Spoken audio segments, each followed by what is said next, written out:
पिछले भाग में हमने राजा रंतिदेव जी के बारे में बताया। अब इस भाग में हम सुनेंगे कि किस प्रकार से अहिल्या जी के पिता कौन थे, पुत्र कौन थे, उनकी वंशावली में किस प्रकार से इन्हीं लोगों के, अहिल्या लोगों के ही वंशावली में किस प्रकार से कृपाचार्य द्रोणाचार्य जी का संबंध आता है।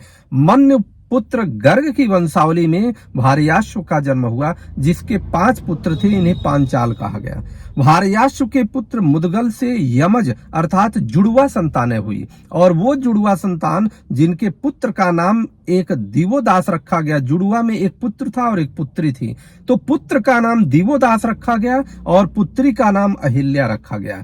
ये समझिए, अर्थात यहाँ स्पष्ट होता है कि अहिल्या जी के पिता का नाम क्या था, मुदगल था, और अहिल्या का विवाह महर्षि गौतम जी से हुआ था, सभी लोग जानते हैं। गौतम ऋषि के पुत्र का नाम शतानंद जी था, जो जनक जी के वहां थे, जनक जी के गुरु थे। शतानंद से सत्यधृति हुआ, और वह सत्यधृति धनुर्विद्या का बहुत ही निपुण थे। सत्यधृति से शरद्वान जी हुए। अब एक दिन उर्वशी को देखने पर शरद्वान जी का वीर स्खलित हो गया। उर्वशी आई थी पृथ्वीलोक में भ्रमण के लिए, शरद्वान जी का वीर स्खलित हो गया, वह मूज पर गिर गया, अर्थात मूज की झाड़ में जाकर के गिर गया। वीर के स्खलन से एक पुत्र और पुत्री वहां उत्पन्न हुए। उस समय के राजा तपस्वी थे, लोग ब्रह्मर्षि के रूप में थे। ऐसा इतिहास बताता है कि लोग सशरीर चले जाते थे स्वर्ग में, ब्रह्मा जी से वार्ता करने के लिए जाते थे।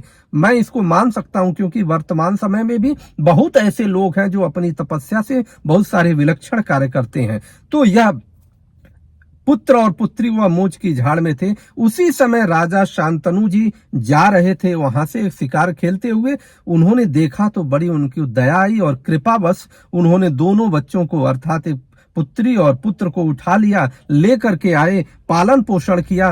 तो जो पुत्र था उसका नाम कृपाचार्य हुआ, जो पुत्री थी उसका नाम कृपी हुआ। उसी कृपी का विवाह द्रोणाचार्य जी से हुआ, अर्थात द्रोणाचार्य जी और कृपाचार्य जी दोनों लोग एक साले बहनोई हो गए। ये एक अहिल्या जी के वंशावली में, और अहिल्या जी के वंशावली का एक ऐसा सिस्टम आता है जिसको हमें समझना होगा। ऐसी श्रीमद् भगवत महापुराण की कथा को हम आप लोगों के सामने प्रस्तुत करेंगे। आप सुनिए, अपने इतिहास को जानिए, श्रेष्ठ इतिहास को जानिए। प्रश्न चिन्ह मत उठाइए, क्योंकि प्रश्न चिन्ह तो आप तभी उठा सकते हैं कि जब आप पूरे भूमंडल की यात्रा कर चुके हो। पूरे आप पृथ्वी लोक की यात्रा कर लीजिए। ऐसे वर्तमान में भी पृथ्वी लोक में बहुत ऐसे लोग हैं जो विलक्षण कार्य करते हैं, जिसकी कल्पना भी नहीं की जा सकती। तो अगर हम अपने इस तरह के जीव हैं जो अपने घरों से भी बाहर नहीं निकल पाते, तो हम प्रश्न चिन्ह नहीं उठा सकते। हमें गौरव महसूस करना चाहिए अपने संस्कृति सभ्यता, और संस्कृति सभ्यता में उत्पन्न होने वाले महापुरुषों के ऊपर गौरव महसूस करना चाहिए